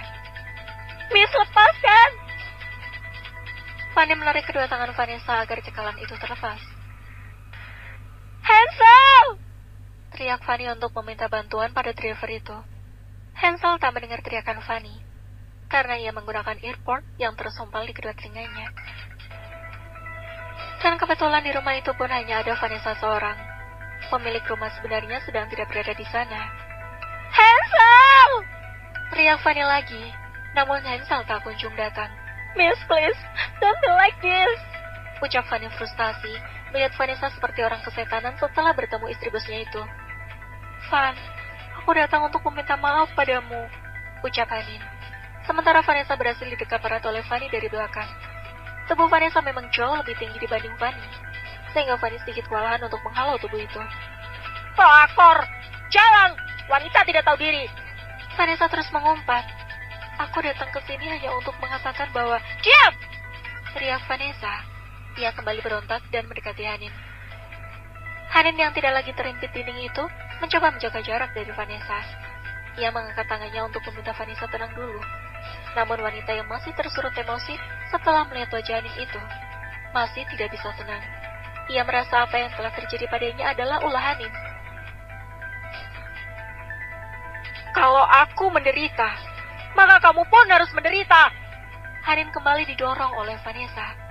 Dorongan Vanessa kali ini cukup kuat, hingga tubuh Hanin terkena kursi dan terbentur meja teras yang ada di sana. Hanin pun terjatuh duduk di lantai. Bu! Teriak Fanny yang langsung menghampiri Hanin. Au! Ah! Ringis Hanin karena kali ini ia terjatuh cukup keras. Miss, tidak apa? Tanya Fanny yang membantu Hanin berdiri. Hanin mengangguk. Ya, tidak apa. Ya sebaiknya kita pergi dari sini. Sepertinya wanita ini gila, ujar Fanny. Kurang ajar! Vanessa hendak memukul Fanny. Namun, Fanny langsung menjaga kepalanya dengan ujung siku lengannya. Hanin berdiri. Maaf, Van, jika kedatanganku masih membuatmu marah. Fanny membantu Hanin untuk berjalan. Ia melewati Vanessa yang masih emosi. Saat Vanessa hendak meluapkan emosinya lagi, ia melihat darah yang mengalir di pangkal paha Hanin. Ia berangsur mundur dan masuk ke dalam rumah itu, lalu menutupnya. Vanessa terduduk lemas. Hanin hamil. Apa wanita itu keguguran? Mati gue. Gumam Vanessa yang takut akan kemarahan Kenan. Hanin tidak menyadari bahwa ada darah yang mengalir di pahanya. Begitupun dengan Fanny. Mereka melangkah keluar menuju mobil yang terparkir di sana. "Hansel!" teriak Fanny. "Hansel!" Fanny berteriak dan mengetuk kaca jendela yang tertutup. Oh, sorry. Ucap Hansel yang langsung membuka kunci mobil itu dan keluar. Karena hendak membukakan pintu untuk istri bosnya itu. Hansel menangkap darah yang mengalir di kaki Hanin. Saat Hanin hendak melangkah untuk duduk di kursi penumpang itu. Sementara Fanny sudah berjalan mengitar untuk memasuki mobil dari pintu yang lain. Miss, your leg is bleeding. Ucap Hansel sembari menunjuk ke kaki Hanin. Hanin langsung mengikuti arah mata Hansel. "Ya Tuhan!" Hanin terkejut, begitupun Fanny yang sudah duduk di sampingnya. "Miss!" Fanny panik. Ia tahu apa arti ini, karena ia pun pernah mengalaminya. "Hansel! Let's go to the hospital!" Teriak Fanny, namun Hansel masih diam mematung. Ia terkesima sesaat dengan apa yang terjadi. "Go!" Teriak Fanny lagi pada driver yang baru berusia 19 tahun itu. Oke, Miss, oke. Hansel segera duduk di kursi kemudi dan menjalankan mobilnya dengan cepat. Di kantor, Kenan masih rapat dengan bagian-bagian yang menurutnya penting untuk kemajuan perusahaannya. Di sana juga ada Riza sebagai orang yang dipercayakan Kenan untuk memimpin perusahaannya di sini. Good. That's good. Ucap Kenan ketika ia melihat grafik rancangan bagian pemasaran yang akan dilakukan pada 6 bulan ke depan. Saat ini pasokan udang kita juga sudah memasuki bagian tenggara Amerika. Sepertinya kebutuhan di sini akan semakin lebih banyak. Ucap Riza. Kenan mengangguk. Sepertinya ia akan memperluas lagi tambak dan menambah pasokan benur. Kenan adalah eksportir yang taat pada pemerintah. Semua birokrasi dan ketentuan ia lakukan sesuai dengan jalur yang disediakan. Tidak seperti pengusaha lainnya. Oleh karena itu banyak negara yang lebih suka bekerja sama padanya. Ponsel Kenan berbunyi berkali-kali, namun ia tak mendengar karena di silent. Alright. Our coordination today is done. Ucap Kenan sembari merapikan berkas yang ada di hadapannya. Ia menerima presentasi dari bagian-bagian penting yang hadir di sana. I agree with all those plans. Ucap Kenan lagi pada segenap orang yang hadir di ruangan itu. Kebetulan orang-orang yang ada di sini, sebagian dari Indonesia, dan sebagian asli terlahir di Boston. Oke, sir. Jawab semua orang yang ada di ruangan itu. Kemudian mereka pun keluar dari ruangan itu bergantian. Sementara Kenan masih duduk di sana, sembari merogoh saku celananya dan mengambil ponsel. Di sana juga masih ada Riza ditemani oleh sekretaris dan bagian pemasaran yang merapikan berkas-berkas hasil presentasi tadi. Fanny telepon. Kumam Kenan yang didengar oleh Riza. Kenan langsung menelpon balik Fanny. "Halo, sir. Maaf." Suara Fanny terbata-bata antara takut dan panik. Ada apa, Van? Mengapa suaramu seperti itu? Your wife, sir. Why with my wife? Tell me. Teriak Kenan membuat Riza dan beberapa orang yang masih ada di ruangan itu pun menghentikan aktivitasnya. Your wife in the hospital. Kenan langsung berdiri dan mematikan ponselnya. Ia langsung mencari jejak sang istri melalui GPS yang sudah terhubung antara ponsel Hani dengan ponselnya. "Pak, ada apa?" tanya sekretaris itu. Riza, antar aku ke rumah sakit. Ucap Kenan sembari mengancingkan jasnya. Hanin kenapa? Tanya Riza. Entahlah, ayo. Kenan keluar ruangan itu dengan panik dan langkah yang tergesa-gesa, diiringi oleh Riza di sampingnya. Kenan berjalan cepat menelusuri lorong untuk menemui istri tercinta yang sedang terbaring lemah di sana. Riza pun membuntuti langkah pria pemilik perusahaan tempatnya bekerja. Kenan melihat Vina dan Hansel yang tengah berdiri di depan ruangan itu. Vina dan Hansel pun langsung berdiri tegap melihat bosnya yang menghampiri dengan wajah menyeramkan. Bagaimana keadaan istriku? Tanya Kenan pada Vina. Apa yang terjadi dengan istriku? Mengapa dia bisa berada di sini? Vina tampak pucat. Maaf, sir. Saya sudah berusaha, tapi perempuan itu sangat liar. Perempuan? Tanya Kenan bingung. Memang kalian kemana? Kenan menatap tajam ke arah Vina dan Hansel bergantian. Pintu ruangan itu pun terbuka, dan berdiri seorang wanita parubaya menggunakan jas putih. Kenan pun langsung menghampiri wanita parubaya berjas putih itu. How is my wife? Tanya Kenan. It is almost hopeless, but now everything's fine. Jawab wanita parubaya berjas putih itu dengan menunjuk ke arah Hanin yang tengah berbaring di tempat tidur pasien yang berada di dalam ruangan itu. Kenan semakin tidak mengerti apa maksud perkataan dokter itu. Siapa yang hampir tidak tertolong? Istrinya mengalami kecelakaan, kah? Kalian mengalami kecelakaan? Tanya Kenan pada Vina. Vina langsung menggeleng, begitupun Hansel. Pria itu ketakutan melihat wajah Kenan yang menyeramkan. Dan dia mengikuti setiap gerakan Vina, karena ia tak mengerti jika Kenan dan Vina sedang menggunakan bahasa yang bukan bahasanya. The baby is in your wife's stomach. Ucap dokter itu lagi dengan senyum. Baby? In my wife's stomach? Tanya Kenan tak percaya bahwa ada bayi di dalam perut istrinya. Dokter itu pun mengangguk dengan senyum, melihat ekspresi Kenan yang semula menyeramkan menjadi innocent. Kenan melihat ke arah Riza dan dokter itu bergantian. Congratulations, Ken. Akhirnya kamu akan menjadi seorang ayah. Riza menepuk bahu Kenan dari samping. Dokter itu pun mengangguk. She is only 4 weeks old. Kenan terkejut. Ia menutup mulutnya yang menganga karena bingung untuk mengekspresikan kegembiraan ini. Kemudian dokter itu menjelaskan kondisi Hanin yang lemah karena benturan di perutnya. Untung saja Hanin segera mendapatkan perawatan. Jika terlambat, maka bayi itu pun tidak selamat. You get to see your wife. Kata dokter itu lagi memperbolehkan Kenan melihat istrinya. Congratulations. Dokter itu menepuk pundak Kenan dan pergi. Kenan memasuki ruangan itu diikuti oleh Riza, Vina, dan Hansel. Kenan perlahan mendekati istrinya, hingga tepat berada di depan wajah Hanin. Ia melihat wajah Hanin yang tampak tertidur pulas. Wanita itu masih belum sadarkan diri. Aku akan menjadi seorang ayah, sayang. Tangan Kenan terangkat untuk mengelus wajah itu. Bibirnya tak henti mengulas senyum. Namun sesaat ia teringat perkataan dokter tadi tentang benturan di perut Hanin. Ia pun menoleh ke arah Vina dan Hansel. Ceritakan apa yang terjadi, Vin.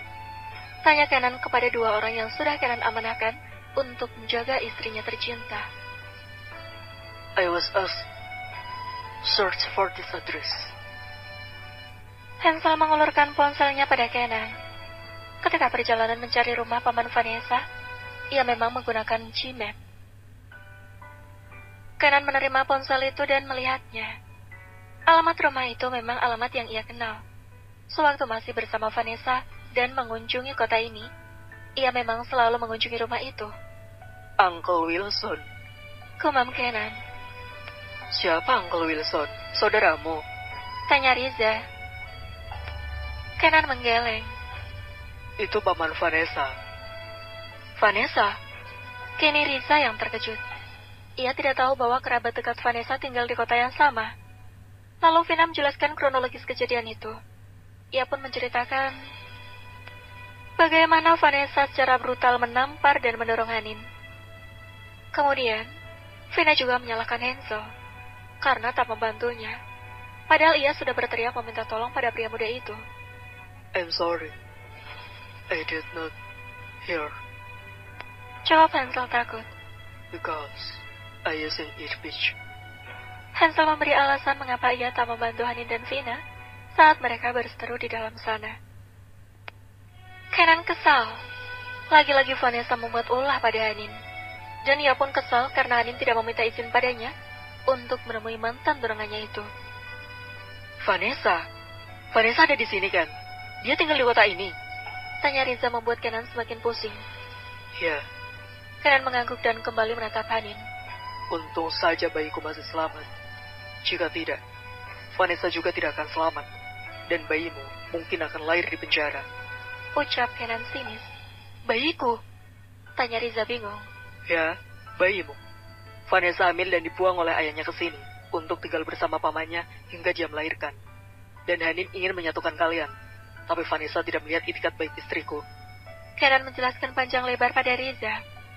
Mata Riza berkaca-kaca. Ia tak menyangka akhirnya benih yang ia tanam berhasil.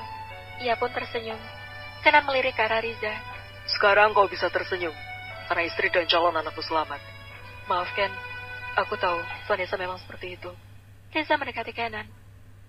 Tapi aku tetap akan membuat efek jerah pada wanitamu. Riza hanya pasrah. Ia menarik napasnya kasar. Walau ia tak tega jika Vanessa dibui, namun ia pun tidak bisa menahan emosi Kenan. Karena sikap Vanessa terhadap Hanin memang sangat keterlaluan. Perlahan mata Hanin terbuka. Kenan yang sedang berinteraksi dengan Riza, Vina juga Hansel, menoleh ke arah istrinya. Sayang, akhirnya kamu bangun. Ia berjalan cepat menghampiri Hanin yang sudah ciuman.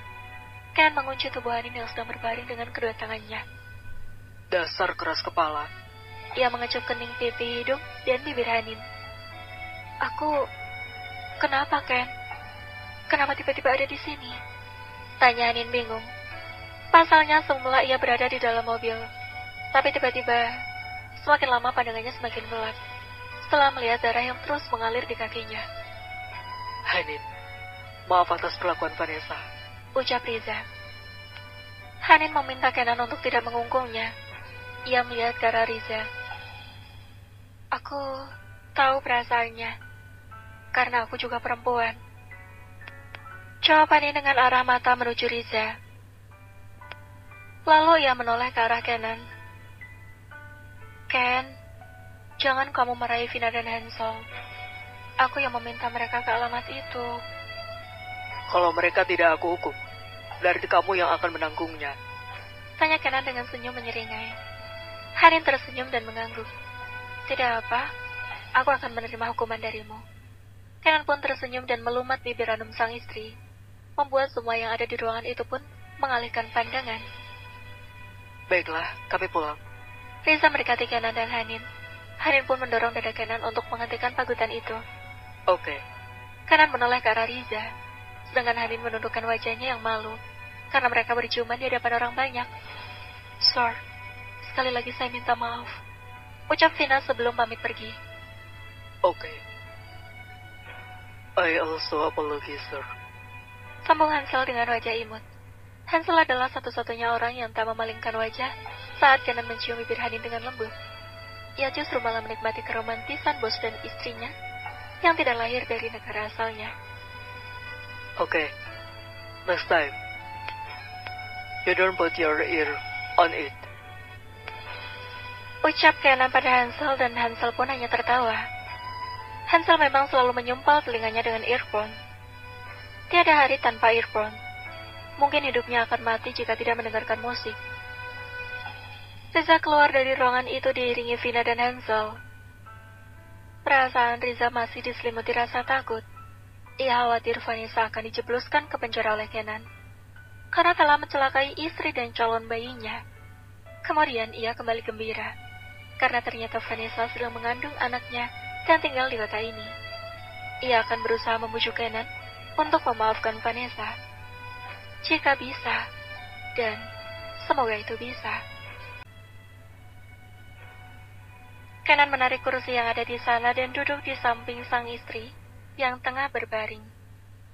Tangan Kenan mengelus perut Hanin, sedang tangan kirinya mengelus wajah itu.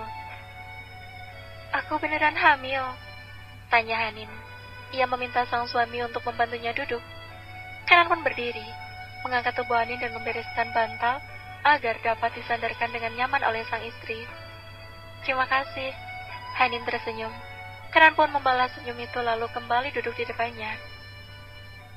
Aku juga terkejut mendengar berita ini, karena sebelumnya tidak ada tanda-tanda bahwa kamu sedang mengandung. Kenan menggeser kursi yang ia duduki agar lebih dekat dengan tubuh sang istri. Iya, aku tidak merasakan apapun. Hanya terakhir, memang masa periodiku sangat sedikit. Please, jangan bertindak sendiri, oke? Untung saja bayi kita masih selamat. Kalau sampai terjadi apa-apa denganmu dan calon bayi kita, aku akan murka pada Vanessa. Hanin menggeleng. Tidak, Ken. Bukan salahnya. Ini salahku, aku yang menemuinya. Tapi untuk apa, ha? Kamu tahu Vanessa orang yang frontal. ucap Kenan kesal. Ya, aku pikir dia tidak seperti itu. Tidak semua wanita sepertimu, sayang. Kenan menempelkan keningnya pada kening Hanin. Maaf, sayang, ucap Hanin lirih. Mulai sekarang, kemanapun kamu pergi harus bersamaku. Harus aku yang menemani. Hanin menggeserkan kepalanya dan menatap lekat wajah sang suami. Serius? Kamu kan sibuk. Tidak ada kata sibuk untuk ibu dari anak-anakku. So sweet. Kata Hanin genit membuat Kenan semakin gemas. Jangan memancingku. Memancing apa? Tanya Hanin pura-pura tidak tahu. Padahal ia memang sedang menggoda suaminya. Dokter bilang, kamu harus bed rest. Dan kita tidak boleh berhubungan selama 1 minggu ke depan. Hanya 1 minggu? Masa sih?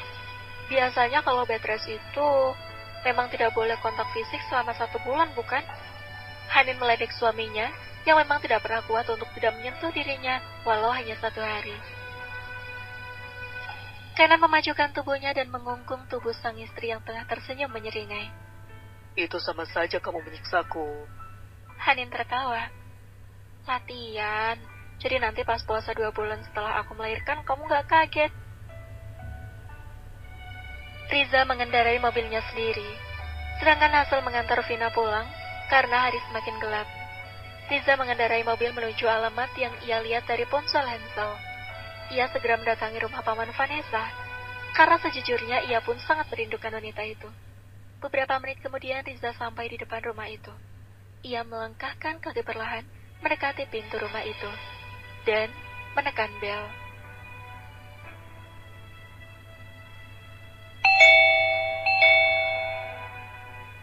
Riza hanya menekan bel itu 1 kali. Walau dari tadi si tuan rumah tak kunjung membukakan pintu. Tak lama kemudian pintu itu pun terbuka. Vanessa. Panggil Riza. Riza? Vanessa pun terkejut dengan sosok yang 1 bulan kemarin telah menghilangkan sedikit rasa sedihnya karena dicampakkan Kenan. Kamu di sini? Tanya Riza. Vanessa mengangguk. Di mana paman dan bibimu? Riza mengedarkan pandangan ke dalam rumah itu. Mereka sedang ada urusan di New York beberapa hari ini. Kamu ditinggal sendiri? Tanya Riza lagi dan Vanessa pun langsung mengangguk. Mereka berdiri berhadapan dan bersikap canggung. Kamu tidak menyuruhku masuk? Tanya Riza. Oh ya, sorry. Vanessa membuka lebar pintu itu dan menyuruh Riza untuk masuk.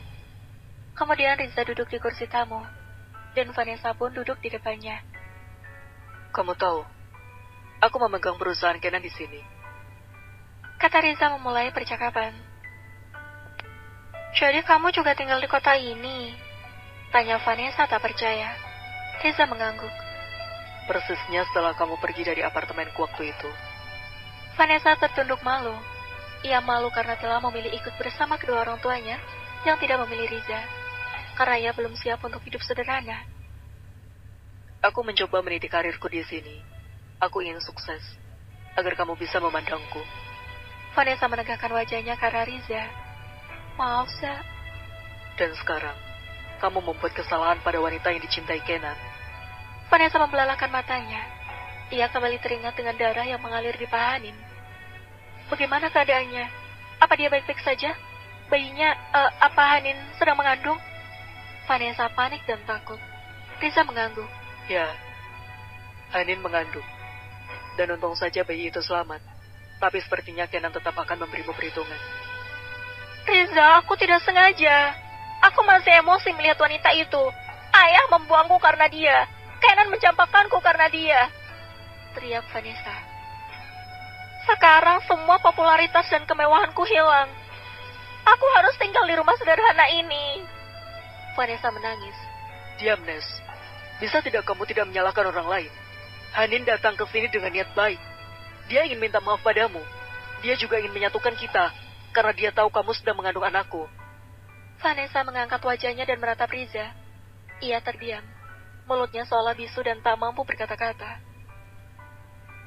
Apa yang akan Kenan lakukan padaku? Tanya Vanessa lirih. Sungguh ia takut pada Kenan. Hanin tidak akan membiarkanmu masuk penjara. Dia pasti akan membujuk Kenan untuk tidak memperkarakan ini. Vanessa tertunduk lesu. Ia pun menyesali tindakannya yang sangat brutal tadi. Memang, Ia tidak bisa mengendalikan emosi atas dasar itu pula. Kenan tidak pernah mencintainya. Vanessa menangis, dan Riza pun mendekati wanita itu. Wanita yang tengah mengandung anaknya. Riza memeluk wanita itu. Aku takut, Ja. Aku takut Kenan melaporkanku ke polisi. Ujar Vanessa menangis di dada Riza. Tenanglah. Berdoa saja semoga itu semua tidak terjadi. Karena aku akan melindungimu. Juga, aku tidak akan membiarkanmu menderita. Apalagi ada anakku di sini. Riza mengelus perut Vanessa. Terima kasih, Ja. Maaf. Maafkan aku. Rintih Vanessa yang menyesali perbuatannya. Riza pun semakin mengeratkan pelukan itu. Aku akan ada untukmu, Nes. Vanessa menerima pelukan hangat itu. Pelukan yang selalu hangat dibandingkan pelukan Kenan. Ia baru menyadari betapa besarnya cinta Riza, dan baru menyadari bahwa kasih sayang Kenan memang hanya kasih sayang sebagai teman dekat atau kerabat dekat, tidak lebih. Di rumah sakit, Kenan mengurus sang istri dengan telaten. Ia menyuapi Hanin dan membantunya membersihkan diri, hingga malam semakin larut. "Kamu tidur di mana?" tanya Hanin yang melihat Kenan hendak merebahkan diri di sofa yang tersedia di depannya. Di sini. Kenan menunjuk sofa kecil itu, sofa yang tak mungkin menampung kakinya yang panjang jika Kenan merebahkan tubuhnya di sana. "Tidak muat, Ken, sofa itu kecil. Lebih baik kamu tidur di sampingku. Sini." Hanin menepuk kasur empuk yang ia tempati. Kenan tersenyum senang. Ia pun mendekati sang istri. Hanin mulai menggeser tubuhnya agar ranjang pasien itu muat diisi berdua. Kenan menaiki ranjang itu dan merebahkan tubuhnya. Seharusnya kita tidur di hotel dan menikmati honeymoon yang tertunda. Ucap Kenan lirih. Hanin nyengir. Maaf sayang. Kiara masih tinggal di rumahnya untuk menemani sang ibu. Sementara Gunawan tinggal di rumah itu untuk menemani sang istri. Di rumah sakit tempat Hanin dan Kenan tengah menunjukkan pukul 12 malam. Sedangkan di Jakarta, tepat 12 siang. Gunawan ingat bahwa siang ini Kiara akan pergi ke supermarket untuk membeli susu hamil. Ia pun bergegas untuk pulang. Mulai saat ini ia akan mengantar Kiara kemanapun, dan ia tak ingin kecolongan dan keduluan Vicky. Gunawan menyambar kunci mobil dan bergegas keluar dari ruangan itu. "Pak, jam 2 nanti ada pertemuan dengan Mr. Dev dari Australia," ucap sekretaris Gunawan ketika Gunawan hendak pergi meninggalkan kantornya. "Ya, saya tidak lupa." Jawab Gunawan sembari melangkah melewati sekretarisnya itu. Akhirnya Gunawan menemukan orang yang ingin menginvestasikan uangnya di kantor ini. Entah dari mana pengusaha Australia itu bisa mendapatkan namanya, dan tertarik pada bidang bisnis yang ia geluti. Gunawan hanya merasa dirinya sedang beruntung, padahal di balik itu semua, Kenanlah yang berperan. Sebenci apapun Kenan pada Gunawan, ia tetap sadar bahwa Gunawan adalah suami dari adik kesayangannya. Jika sang suami bangkrut, maka Kiara pun akan kena dampak. Ia tak ingin Kiara menjadi sengsara. Oleh karena itu, ia meminta Dev, sesama rekan bisnis yang cukup kenal dekat dengan Kenan, untuk menjadi investor pada perusahaan Gunawan yang sedang membutuhkan itu. Kenan memang pantas dijuluki family man. Beberapa menit kemudian Gunawan sampai di kediaman Aditama. Gun, kau mau makan siang di sini?" tanya Rasi yang melihat Gunawan tengah berjalan mendekati pintu. Rasi berdiri di depan teras sambil memerintahkan pada tukang kebun untuk membuang ranting, daun, dan bunga yang kering. "Iya, Mam. Sekalian jemput Kiara. Katanya mau ke supermarket." Jawab Gunawan. Rasi tersenyum dan menepuk bahu Gunawan saat menantunya itu mencium punggung tangan Rasti. "Mami senang melihat kalian seperti ini." Gunawan mengangguk. "Kiara ada di kamarnya. Sana." Rasti langsung menyuruh Gunawan untuk menemui istrinya. "Iya, Mam. Saya ke dalam." Rasti mengangguk. Gunawan dengan semangat melangkahkan kakinya menuju kamar. Tanpa mengetuk pintu, ia langsung membuka pintu kamar. "Au, Mas, ngagetin aja," ucap Kiara yang tiba-tiba melihat Gunawan masuk, sementara dirinya tengah tak berpakaian sama sekali dan baru akan memakai pakaian. Gunawan tersenyum melihat istrinya dengan perut bulat dan menyilangkan kedua tangan untuk menutupi bagian dada, juga menyilangkan kaki untuk menutupi bagian sensitifnya. Untuk pertama kali Kiara melihat senyum di bibir Gunawan yang tertuju padanya. Kamu baru mandi? Tanya Gunawan sembari mendudukkan diri di tepi ranjang. Ia memperhatikan sang istri yang hendak memakai baju. Aku mandi lagi, karena badanku lengket. Memang, hari ini cuacanya sangat terik dan orang hamil biasanya sangat mudah berkeringat. Kita belum melakukan apapun. Kamu sudah lengket. Ucap Gunawan asal. Kiara mengernyitkan dahi. Mas Gun ngajak bercanda. Tapi nggak lucu. Gumamnya. Kenapa diam? Pakai saja bajumu. Ucap Gunawan meminta sang istri untuk melanjutkan aktivitasnya. Tapi mas jangan di sini. Sana keluar dulu. Kiara mengibaskan tangannya. Tapi aku mau di sini. Di sini lebih adem. Jawab Gun santai dengan menyangga kedua tangannya ke belakang. Kiara hanya menatap malas, lalu membalikkan tubuhnya. Ia pun melanjutkan lagi aktivitas itu dengan menghadap ke dinding. Kiara memakai celana, lalu bra. Ia agak sulit mengaitkan bra itu ke belakang. Kemudian dengan sigap Gunawan menangkap kedua tangan Kiara dan membantu mengaitkan benda itu di punggung belakang Kiara yang putih mulus. Selesai mengaitkan benda itu, Gunawan mengecup bahu Kiara dan bibirnya menelusuri leher itu. Kiara merasakan sentuhan lembut yang menyapu kulitnya. Ia memejamkan mata dan refleks menggigit bibir bawahnya. Sejak kemarin Gunawan memang banyak berubah. Kiara merasakan itu, tapi ia tetap dengan hatinya yang sekarang. Ia hanya tidak ingin disakiti lagi, karena dengan hati yang sekarang, ia merasa lebih bebas dan tidak terluka lagi jika Gunawan melukainya. Kita jadi ke supermarket? Tanya Gunawan dengan nada berat. Ia menahan hasrat yang ingin memakan istrinya. Sungguh, Kiara saat ini sangat menggodanya. Kiara tersadar dan mengangguk. Lalu, Gunawan membalikkan tubuh sang istri yang hanya berbalut pakaian dalam. Gunawan menatap mata Kiara yang juga sedang menatapnya. Tapi sebelum itu, aku ingin makan. Kata Gunawan. Wajah Kiara berubah. Ia malas jika harus melayani hasrat sang suami, karena ia baru saja membersihkan diri. Kamu kenapa? Tanya Gunawan yang melihat ekspresi Kiara yang kesal. Aku sudah mandi. So? Tanya Gunawan mengangkat baunya. Nanti malam saja. Jawab Kiara sembari mengalihkan pandangannya ke arah lain. Gunawan mencubit dagu Kiara dan menggeser wajahnya agar mereka bertatapan. Memang aku ingin apa? Makan. Ya, terus? Tanya Gunawan lagi. Makan aku kan? Gunawan tertawa geli. Ia sungguh menyukai Kiara yang sekarang. Untuk pertama kalinya ia tertawa terbahak-bahak di depan wanita itu. Kiara sedikit tersenyum melihat tawa Gunawan yang terlihat semakin tampan. Aku memang mau makan, tapi makan siang. Ucap Gunawan sembari memelankan tawanya. Kiara. Gunawan menggelengkan kepalanya. Kiara malu dan menjauh dari Gunawan. Ia kembali mengambil pakaian yang sudah ia siapkan di atas tempat tidur itu. Hei, aku ingin berinteraksi dulu dengan anakku. Gunawan menarik lengan Kiara dan mendudukkannya di tepi ranjang. Ia berjongkok di hadapan Kiara dan mengelus perut bulat itu. Hai girl, apa kabar? Kamu belum makan? Mama belum memberimu makan ya? Mama memang kejam. Mamamu juga selalu membuat papa sedih. Bilang sama mama agar tidak kejam dengan papa ya. Gunawan mengelus sambil berbicara dengan perut itu, lalu mengecupnya. Kiara mendengar dengan jelas kata per kata yang Gunawan ucapkan. Hatinya terenyuh, tapi ia masih takut untuk mencintai pria ini lagi. Karena ia merasa tidak pantas, bahkan tidak berani berasumsi bahwa saat ini Gunawan telah menyayanginya. Gunawan memarkirkan mobilnya di sebuah mal yang tidak jauh dari kediaman Aditama. Ia keluar dari mobil, begitupun Kiara. Lalu Gunawan dan Kiara berjalan beriringan.